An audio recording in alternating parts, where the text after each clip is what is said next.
All right, well, we'll go ahead and get started. We're going to be mindful of everybody's time. So, good afternoon, everyone, and thank you so much for joining us for our second Connect and Collaborate Lunch and Learn Summer Series.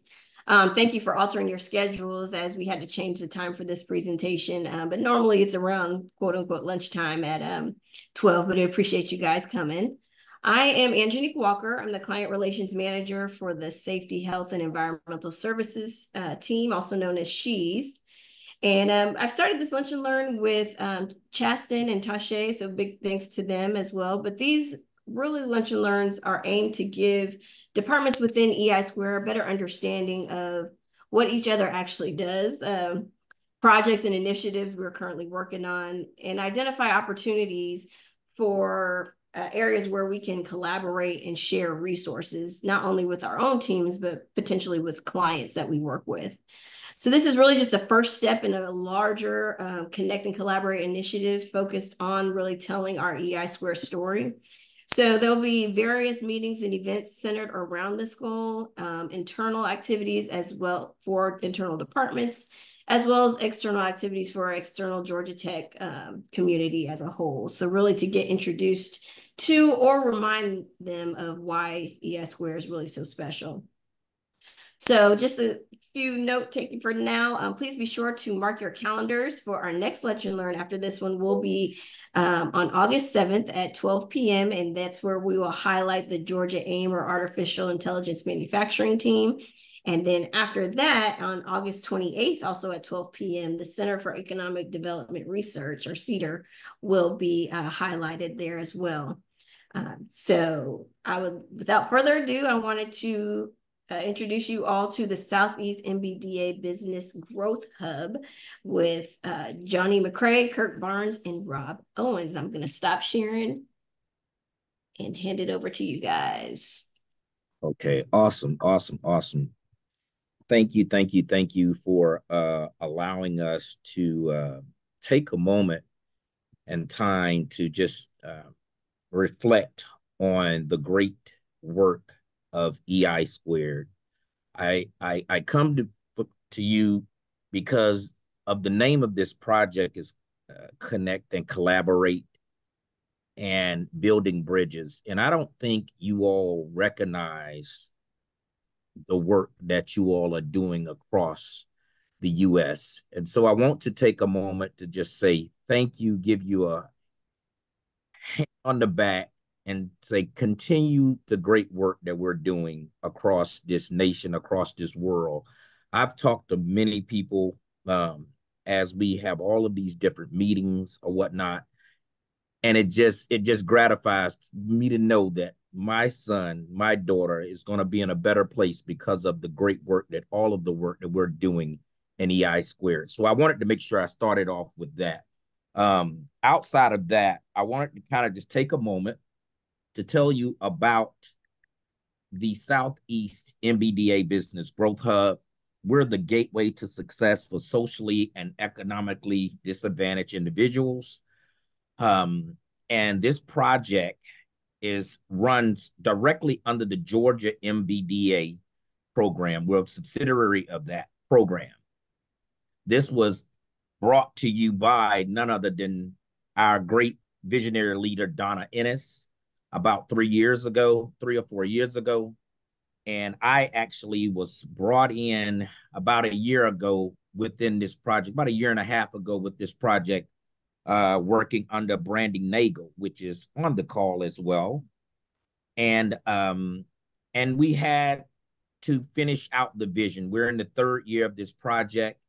And right now, this is the best time to have this conversation because of what we just endured and passed. So at this time, I want to just take a moment. I know Donna is on the call. She just probably wants to listen because she got 1,000 other things going on. But like I said, Donna Ennis is the one that created this project. You'll meet Kirk Barnes, which is our program manager, or Jennifer Pasley. All of you know the great visionary Jennifer Pasley from our Georgia MBDA Business Center. My name is Johnny McCrae. I'm the community engagement specialist. And we have Rob Owens, which is our product technology manager. And then Tiffany Bussey is Dr. Bussey is over our HBCUs and minority service institutions. At this time, I'm going to allow Kirk Barnes to go ahead and share his screen so that he can go into the process about the Southeast MBDA Business Growth Hub. Thank you. Yep. Thanks, Johnny, for the intro. And before I say anything, I'd be remiss if I didn't allow the Donna Ennis, if she wanted to say a few words before I get into just an overview of the hub and where we are in this project. Donna? Well, thank you so much for giving me the opportunity. This is a labor of love for all of us. Brandy is on the line, so she was with us from the very beginning. And Kirk will talk a little bit about it being a startup, considering it a startup. And so we've done quite a bit of research and work around the need for something, a tool and a hub like this. So I'm going to step back and let Kirk do his thing. Go ahead. All right. Thanks, Donna. All right. Let me share my screen. Can everybody see my screen okay before I start talking? Make sure we're good. Good. Okay, perfect. So again, as Johnny mentioned, I am Kirk Barnes, the project manager for the Southeast MBDA Business Growth Hub. And this has truly been a journey and mission started by none other than Donna Ennis. And so I want to walk you through what we're actually doing, the problem we're solving, and where we are in terms of this project. And again, Johnny mentioned the team. Donna's a visionary. I'm the program manager, and these are the respective team members of the hub. What you may not know is the vision and mission of the Southeast MBDA Business Growth Hub is to, and I'll even take a step back. Imagine you're working with underrepresented business owners, and they're a business owner, let's say a cybersecurity company that's based here in Atlanta, Georgia. And as many startups, not even startup business owners, I would have to correct myself, not just startups, but businesses of all different types, all look for what I say, at least one of the 4 C's. That's cash, capital, customers, collaborations, and then curriculum, things that they can learn. And so as we have done our diligence, we wanted to find a software that could allow us to create a virtual and hybrid community that could span not only across one state, multiple states, and potentially even internationally. And so as Rob will talk about in a little bit, we looked at a variety of different technology platforms, and the one that we chose is actually from an underrepresented founded company based in Baltimore, Maryland, called EcoMap, and they have a deep expertise in helping in-person communities kind of virtualize that experience and be able to connect different communities together on a single platform. So EcoMap is the actual name of the platform that we're using. And what we are building is a hybrid digital experience to use technology to connect how underrepresented business owners access those 4 C's, specifically even outside of their footprint. So one of the problems we know is for business owners that are really busy in the business and also need to grow their business is how do they access capital to help them grow their business? How do they access more customers? How do they access the resources they need to scale, not just locally, regionally, but really nationally and even globally?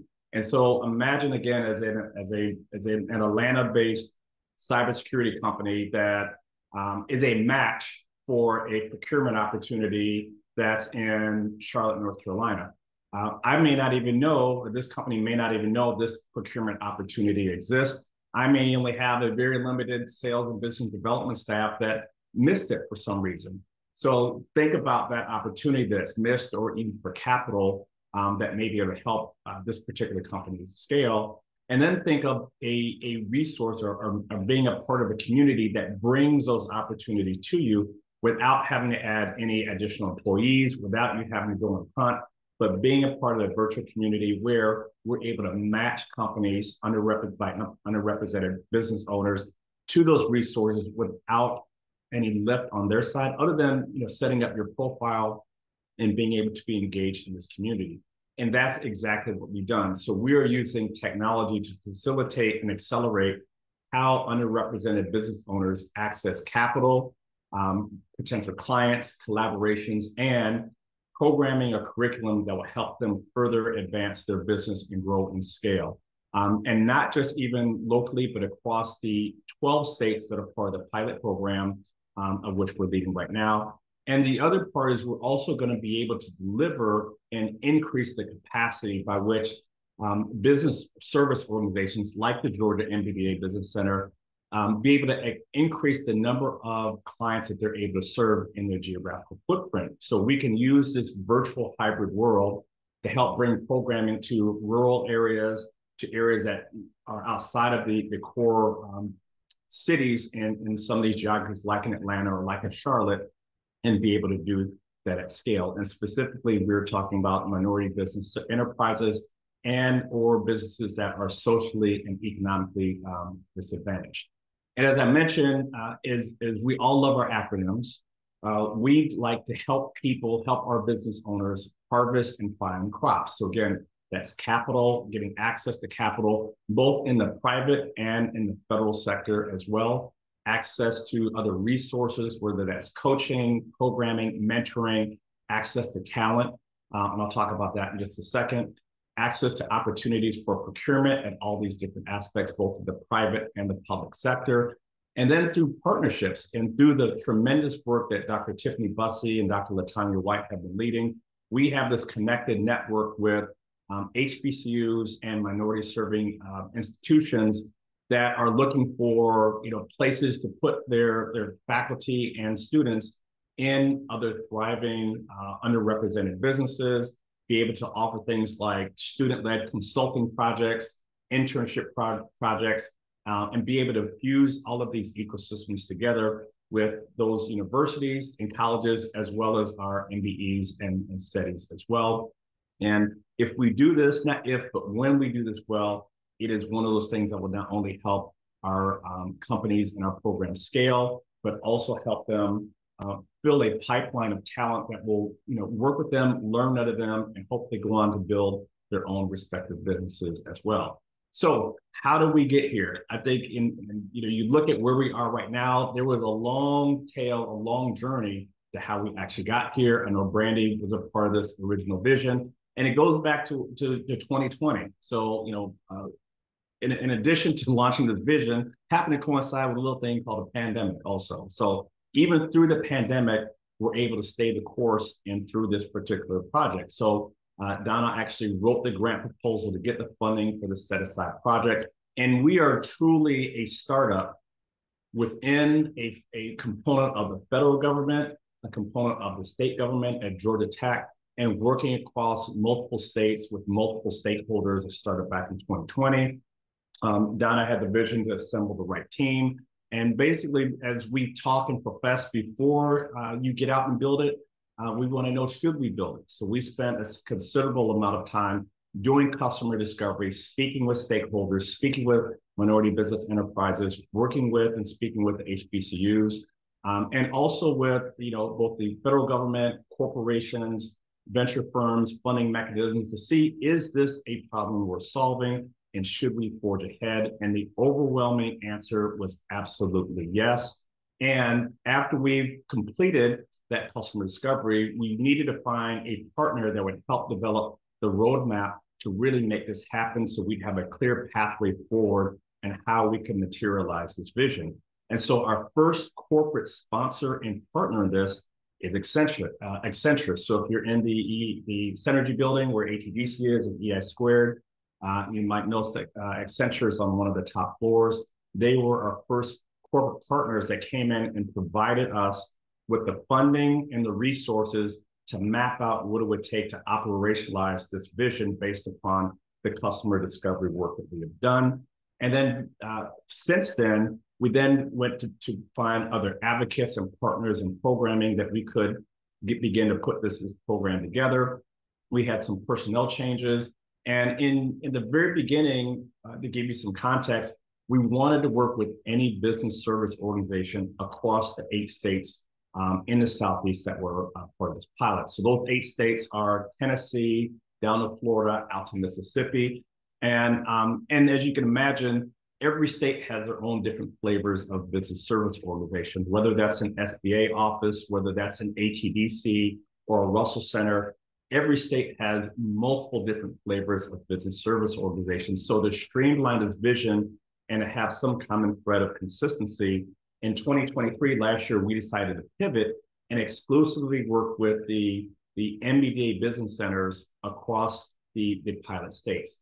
And if you're not familiar with MBDA at the federal level, they're the only federal agency that is in existence to help serve women and underrepresented businesses. MBDA falls under the U.S. Department of Commerce. It's been around since the Nixon administration and is recently codified under the Biden administration. So I like to say every state has at least one MBDA business center, and each center, think of it kind of like a franchise. It has its own flavor of how it operates, but its remit is still to support the national cause under the U.S. Department of Commerce. So 2023, we began to exclusively work with the MBDA business centers across those 8 states. And then as we actually started to meet some of the different operators of those MBDA business centers, we also met some really critical and influential business service organizations that we made a couple of exceptions for. That would be North Carolina IDEA, that serves the state of North Carolina, and a National Entrepreneur Center that's in Orlando, Florida, and works across multiple service organizations in the state of Florida. So we got our partners in line. We know our vision. We have Accenture. We're beginning to work toward this roadmap. Now, the next step is, what is the technology platform that we're going to use to make all this happen? So Rob Owens, our product technical manager, had the arduous task of looking at every type of platform out there that can help facilitate ecosystem building in the virtual sense. And so we landed on 2 pieces of technology. One, as I mentioned, is EcoMap, that will actually do the matching and creating the virtual community, hybrid community. And then the other is a platform called Frame VR, which is being able to facilitate discussions in the metaverse in a virtual sense. Once those connections have been made in EcoMap, you can then go to the metaverse and meet in our virtual campus to actually facilitate and have those types of discussions.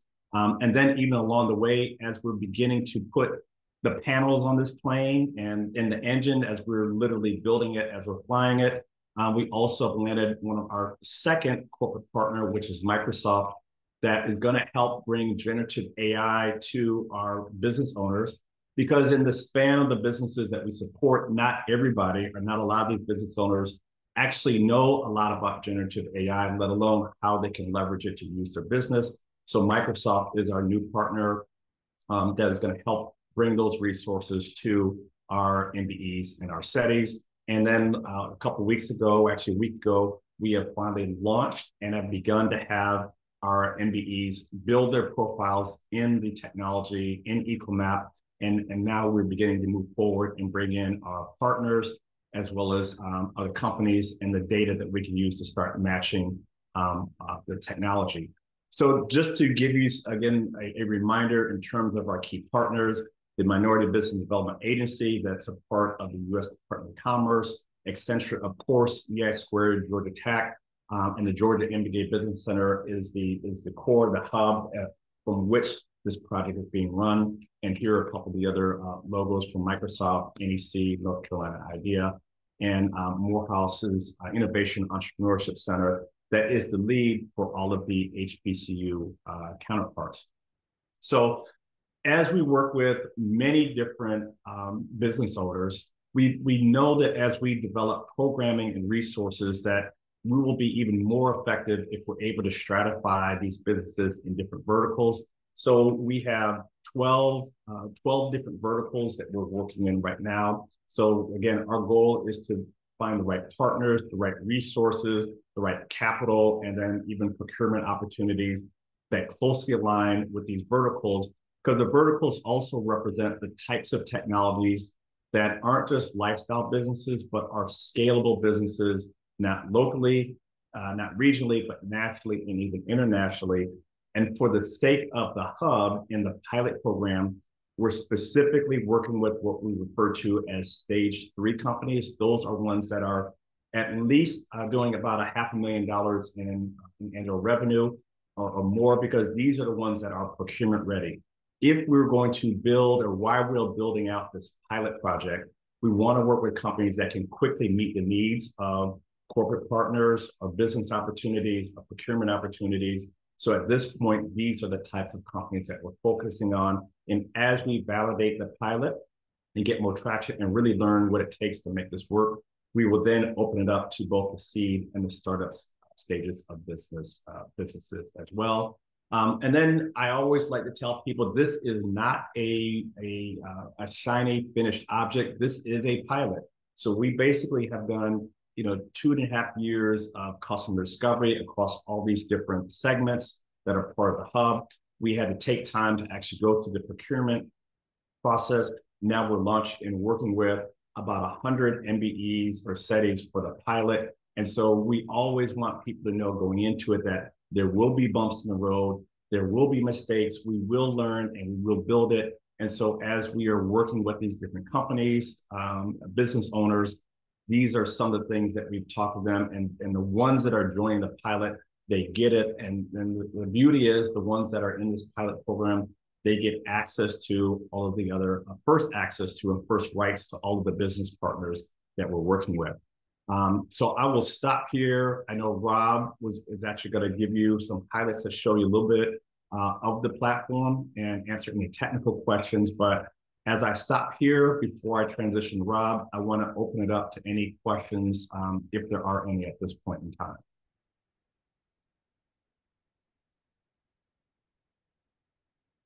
Not all at once. Hey, Kirk Barnes, it's Brandy. Yes, Brandy Nagel. Hey, is this at this time 100% funded by MBDA? And I know the answer, but I'll ask for everyone. And is MBDA part of the Department of Commerce?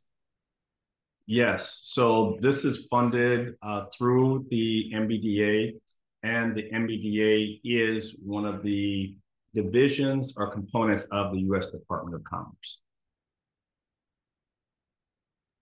Thank you. Perfect. If there aren't any other questions. Sure, I have another question. Yes, Laura. So for working with business owners from such a wide geographic area, have you noticed anything interesting with, fintech entrepreneurs from this state are in a different place or need resources than, say, fintech owners in this state? Mm-hmm. Yeah, I think it's a great question, Lauren. I think one of the things that Johnny and I, as we have done a roadshow over the past 8 months to a year, you start to find out certain geographies have strengths in terms of the types of businesses or industries that are there, right? So even though there aren't in the Southeast, we have now expanded into 4 other states. But obviously, like Massachusetts is a state, so a huge representation in life science and banking and fintech, just because, and insurance tech, because of the nature of that Boston corridor. And what's interesting is there are a lot of similarities, but disconnectedness to a lot of the life science opportunities and things that are happening in North Carolina. But those two ecosystems could easily do business with one another, but they haven't, right? So we can help serve as a conduit to connect those two resources. Another thing I'll just share with you that I learned is, outside of Washington, D.C., the city that gets awarded the second highest number of federal contracts in the United States, Huntsville, Alabama. So, for companies that want to do business with the federal government, may have eyes looking at DC or the DMV area, but many people don't know that in 2023, I think it was more than $33 billion worth of federal contracts were awarded in Huntsville, not Alabama, just Huntsville.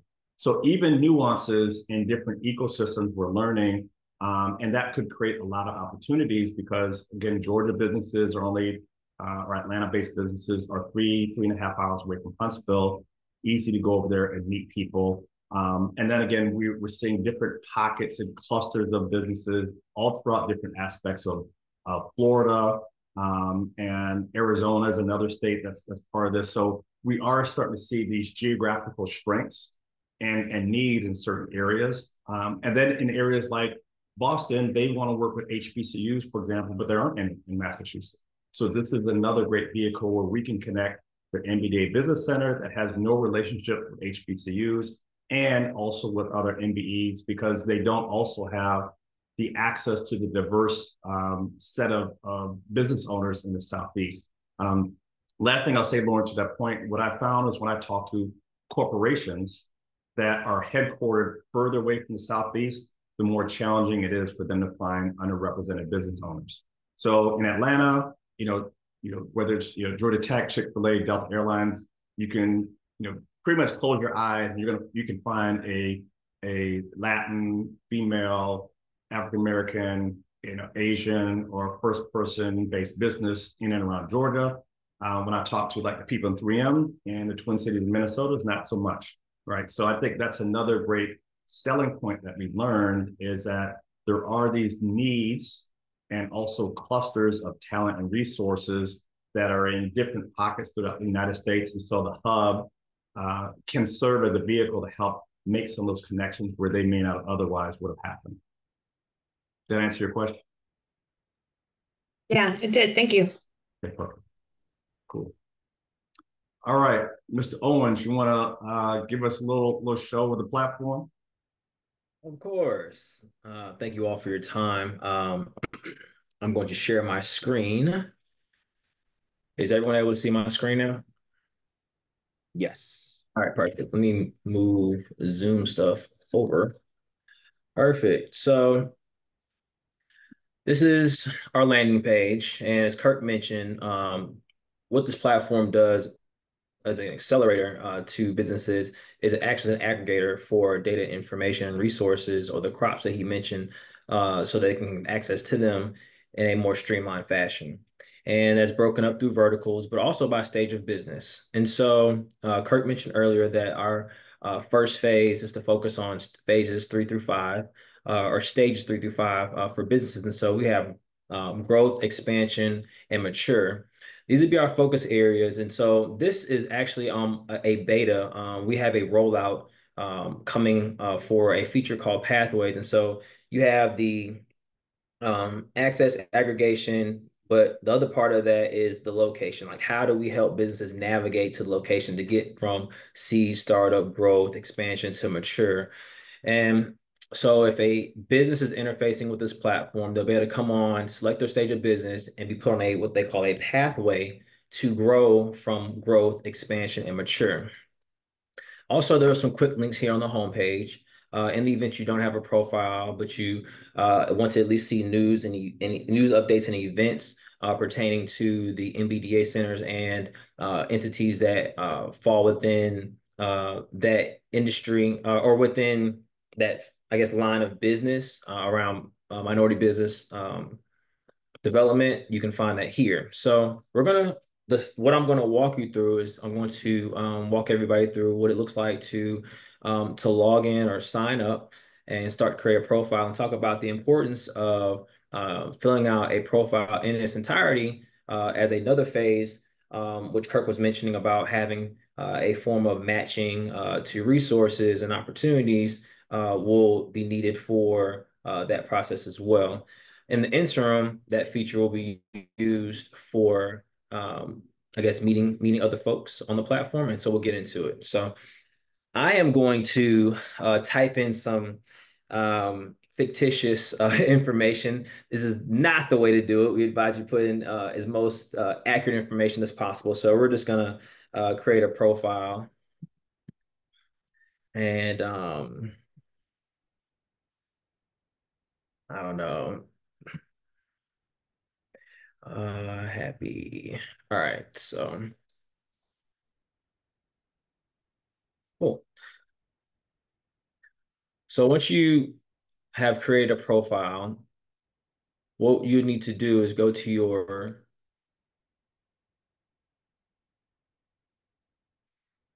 not dashboard, excuse me. You need to go to your profile. Excuse me. And when you go to your profile, you need to make sure that you add edit, excuse me. And so when you go into this field, you put in your job title, business address, phone number, email address, etc. It's a pretty lengthy form, and be mindful it may take about 15 to 20 minutes to get all this information in, but it's important that this information is in the platform so that it helps to drive the data aggregation and matching, as well as the other features on the platform to help you navigate or to be on a pathway to growth on the platform. So you enter all this information in here, and then you'll hit save. I want to take you back to the previous screen, which was, oh, I forgot. Before I take you back to the previous screen, which is dashboards, what you'll see in here is also you're able to, if you have an organization, you're able to put in your organization. So you're able to link your, I don't know, Green Day Apple company to your profile, but then also adding your social profiles, as well as upload your, I guess, profile link if you have a separate outside website. So we'll go back to the dashboard really quickly. And in the dashboard, click. It's thinking. There we go. Sorry. You'll be able to see a feed that is curated based upon your profile settings. And so in here, you'll find organizations, programs, community, keywords, events, etc. Now I'm going to take you all to the About Us page. It's very basic information about the MBDA, or the Southeast MBDA Growth Hub, Business Growth Hub, a Q&A section here. I'm going to now go down to your alliance organizations. Kirk, I know you like to jump in here and kind of give a definition of alliance organization, so feel free. Yeah, these are all the organizations that would be have any resources to support our SETIs and MBEs. And so the good thing is that on top of organizations like an HEDC or like SCORE, again, there are a significant amount of resources that are out there, but you would be, not you, but as a minority business owner or a SETI, depending upon the profile you created, you would get to choose the specific types of alliance organizations that would be specific for your business. So this might include HBCUs, minority serving institutions. The other beauty about this platform is that a lot of our start came from them being able to ingest data from the web for resources that are publicly available. So instead of having to manually put in all of these, we put in our geography and the states in which we work, and then they are able to pull in the organizations based upon the rules that we gave them. So hopefully that helps, Rob. For sure. So as you navigate through the alliance organizations, Kirk mentioned around 12 states that are part of this pilot program. You will find most of them here. There are still, the platform's still being updated and as we speak. So all the states may not be represented here, but you'll should see most of them here. So if you're navigating organization, you can search by location, you can search by stage of business, you can search by your industry. Kirk, are there 10 verticals or 12? 12. 12 verticals. Yeah. There's about 12 verticals. Most of them listed here. Again, some of those are still being uploaded onto the platform from their data team. And then you're able to choose which type of organization you want to find. So they're everything from business centers, HBCUs, SBDCs, and testing and certification providers. We'll navigate away from here and let's take you to the opportunities. This is where you would find your procurement, capital, grant opportunities. Kirk, you want to jump in? Yeah, and the layout and the process is pretty much the same for opportunities. And the beauty is once, a lot of the work for the partners and for the MBEs is up front. And once you selected these rules, these will then feed that pathways feature that will begin bringing things to each organization based upon what they need, whether it's funding, whether that's, interns, whether that's procurement opportunities. So again, the layout is the same, but this is the first step that people will go through and help setting up what is important to them. both from, the funding as well as procurement opportunities as well. And I think, Johnny, I know on time, I just want to make sure that I think we're about at time to make sure we have save some time for questions as well. Absolutely. Yes, Angelique, but how much time we have? I know it's 2:30. I know we started a little bit late, so I just wanted to make sure. Yeah, if you want to go through for about 10 more minutes, we should be good.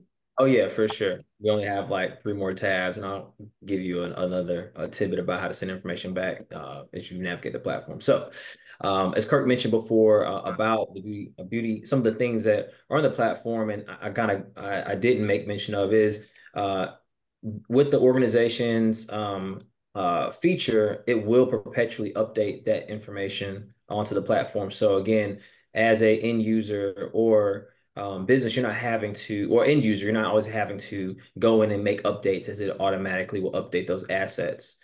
And we go to our news and updates tab here. This is basically all of these tabs or bits of community news and updates are available publicly in the public domain, but you're not having to like scour the internet for things based upon a set industry or business type. You can it's already curated for you, or at least aggregated for you, and you can curate it once we configure these drop downs by business type, state, stage of business, etc. Yeah. And as my disclaimer, because I know some people look through this like, oh, these things are missing. A lot is still missing as we are still in pilot and building phase. So I always like to remind everyone. So thanks, Rob. I appreciate that. And something else, I think you all may have gotten this information from Johnny, maybe, but it's an events calendar. And so another thing that we've shared before is about everything being perpetually updated. So all these are in the public domain, but a nice feature on the platform is if you all have an Eventbrite, your Eventbrite can be linked to the platform, and anything you upload on your Eventbrite will automatically populate it into the platform. So as you all have events that will add value to the community, you do what you normally do, and the platform make those updates for you to make it accessible to everybody. Okay. And this is also, the other alliance organizations that we will invite will be like service providers or other entities that provide value, beyond just deal flow. And so I think as we look at, the different types of events that, EI Squared might host, especially if you want an audience even outside of Georgia or even curated within Georgia, we have the ability to do that. If you have service providers that provide legal services to these types of businesses, this could be another vehicle to help make yourself available and known. So there's a lot of different applications that we still have yet to really realize in its simplest form. We want to make sure this software works, that we get the input from the MBEs and alliance organizations, and that as soon as possible start to identify wins, and the win would be helping a company get new procurement, new funding, and provide more access to programming to more cities and MBEs across our 12-state footprint. Thank you. The second to last thing I'll share with you all is this Meet People tab. So these are some of the alliance organizations, MBDA Center, directors, and businesses that have started to upload their profiles. You see some have some really robust like profile information, which is super helpful as people navigate and connect you. I guess you can almost think about like our internal LinkedIn. And then as you navigate through the platform, I just wanted to share with you, there's if there are bugs or anything that you all see in the platform, you're able to add in like a bug report. So if you're like, hey, this isn't working, or there's a feature you think would be unique, this is a way to create that stream of, I guess, communication and that feedback loop so that we can progressively make the platform better and more effective for all of the people all the individuals and businesses that are using the platform. So, hey, Rob, just one more thing I want to add on that Meet People. So, in terms of think of like, Georgia Tech and ES Square community and the entrepreneurship nights and a lot of the different activities to help entrepreneurs find other people like them. So this would be really important, as we have some stage 5 companies that are doing 20 or $30 million a year, and they want to meet other entrepreneurs that are similar to them. This is one way that they can find those people. Or if there is a procurement project and one company can fulfill 30 or 40% of that procurement project and they need some other help, this would be another way that they could find. So not only, again, is this to foster and accelerate how MBEs and SETIs access procurement and funding, but we also think that there's an opportunity to collaboratively partner companies together that might be able to come together to be a match for some type of opportunity that maybe one of them couldn't meet 100%, but together they'd be able to go get that business. So I think that is it. So we are open to any questions. Again, huge thank you to Donna and Janique. Thank you for having us here. Brandy, thanks for being the OG and helping to get this thing started. And then kudos to Rob, Johnny, and Dr. Bussey and Jennifer Pasley for all their support in getting us this far.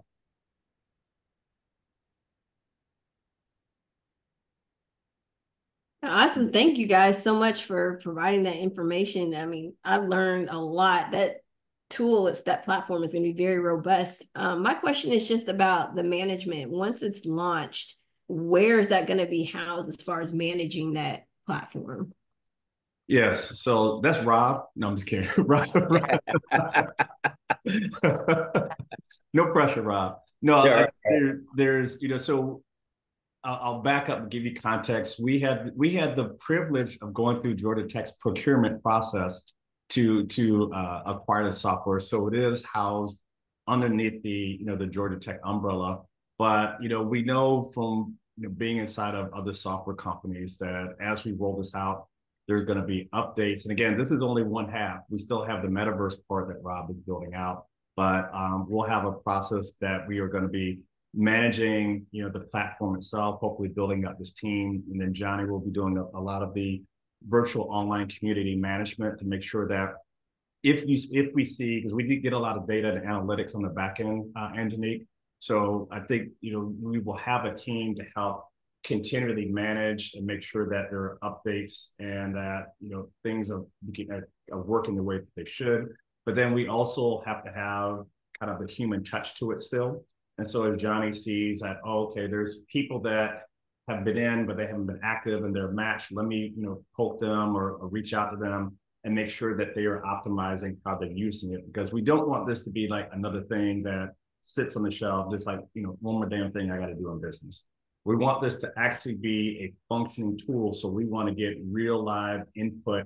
And again, this will be successful and people will talk about it if we help people get access to the things they need. And when that pathway feature launches, we can show that we're able to help, seed stage companies get to expansion to mature stage, et cetera, et cetera.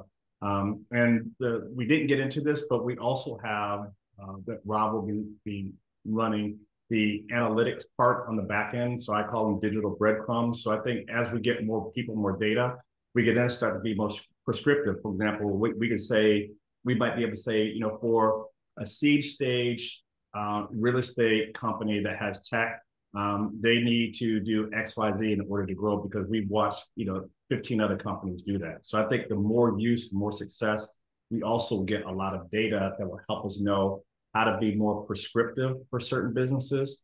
And then also what future features we're going to need in the platform.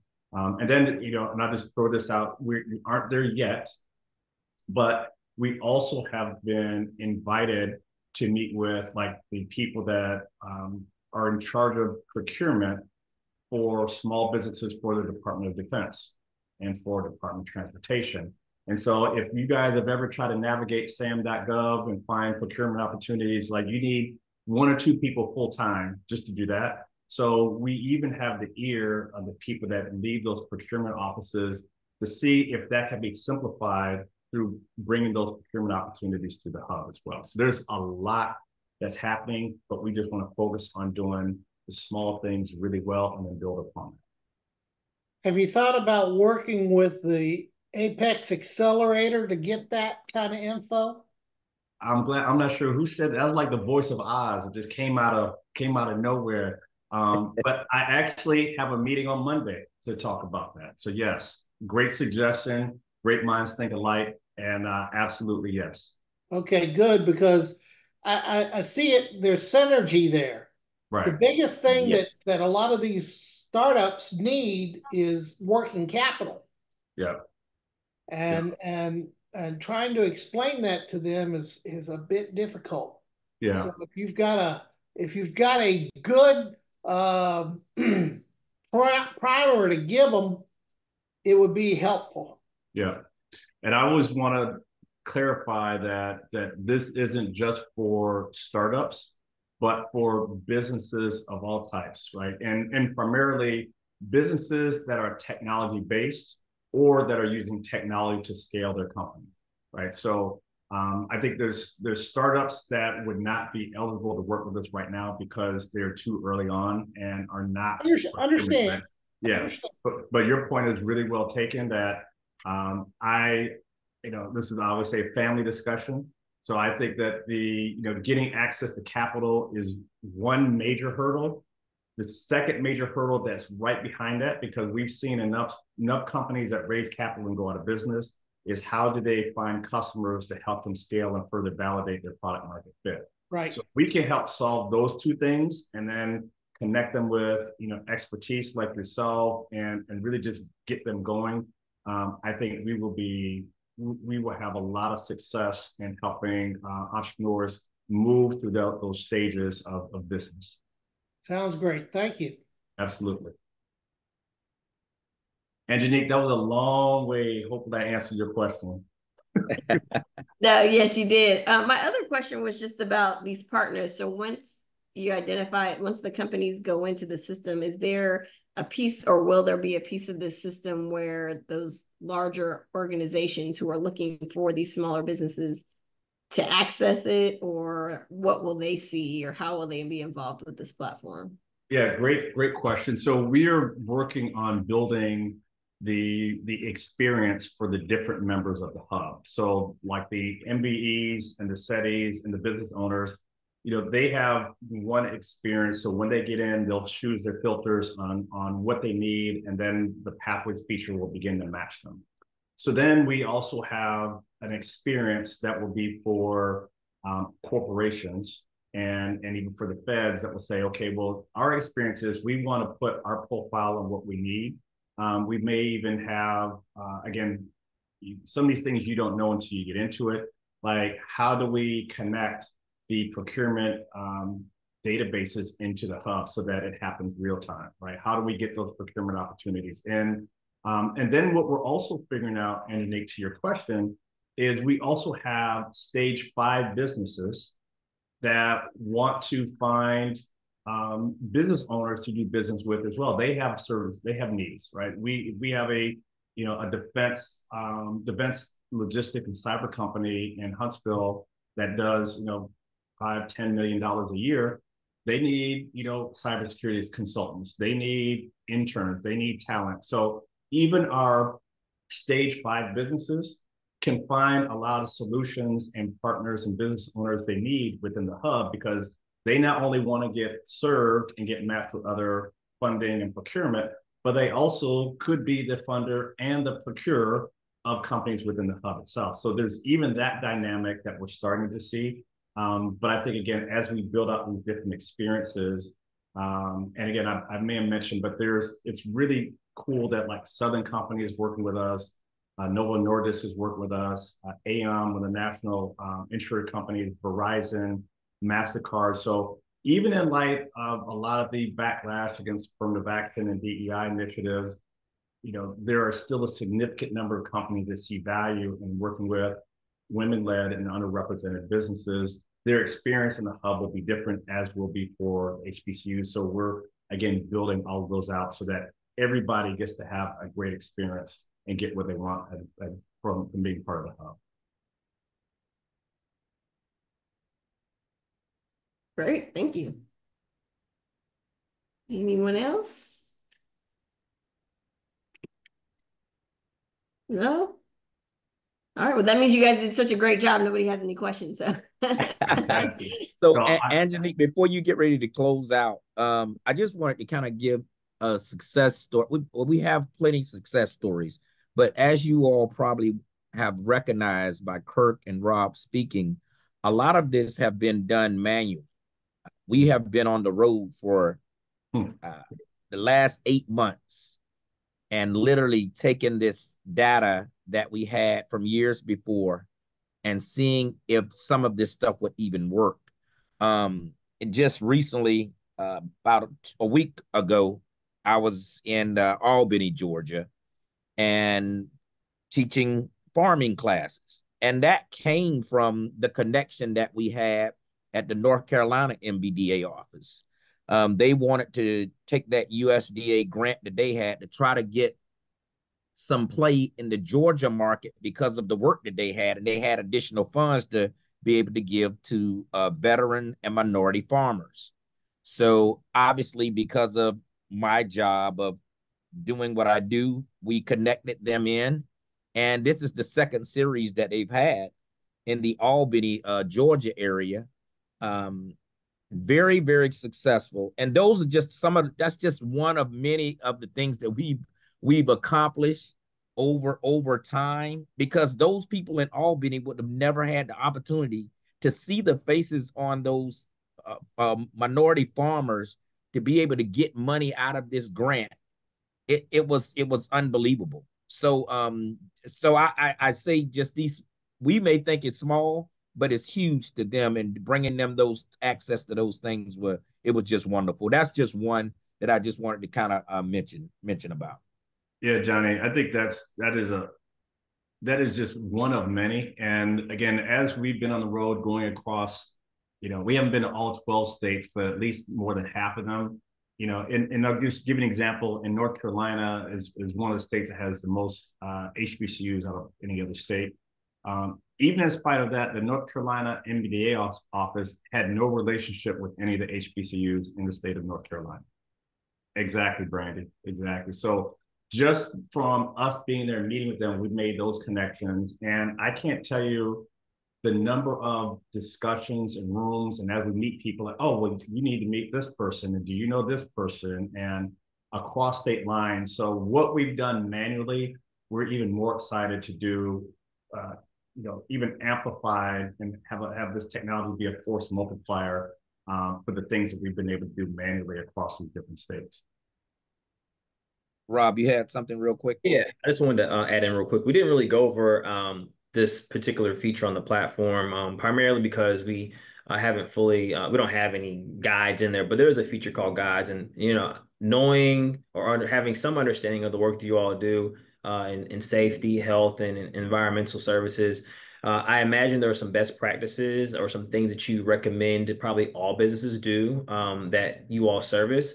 And so, Angenique and those that are kind of helping lead the charge, if there are some things that you all do that you recommend all businesses do, please share them with us, and we can create guides. So as people land onto the platform that fall under the umbrella of the work that you all do, to kind of maybe not to say take away a touch point, but like, hey, go here and then get access to the information, and then also see other resources on the platform that can be super helpful as well. Yeah, yeah. And I think I'll end unless there's any question, and always ask. There is an ask. So as you are in the community and as you meet with underrepresented business owners or people or corporations that think they would benefit from being a part of this, by all means, send them to Johnny, send them to Rob or myself or Donna or Jennifer. This is a collective initiative. We want everybody to be involved. I think everybody can win from this. So please, by all means, spread the word. If you have any questions, follow us on LinkedIn, find us on LinkedIn, reach out to us. And thank you guys for your time and hearing our story about our journey today. Great. Yeah, thank you. And it looks like Mike Stonecipher has put a link in there about Georgia MEP's platform that they have created for their manufacturers. So with Dean Hittenbach, there might be some synergy or some learnings that you guys may want to get together after this as well and have further conversations. District-wide. So thank you guys for that, sharing that. And thank you again, everybody. I also put a link to the survey if you can complete that, but I'll also email it to you afterwards. Other than that, we'll give you 3 minutes back of your time. And thank you guys so much. Thank you, Rob, Johnny, and Kirk so much. Thank you for having us. Appreciate it. Everybody have a good afternoon. Okay, bye-bye. Thank you.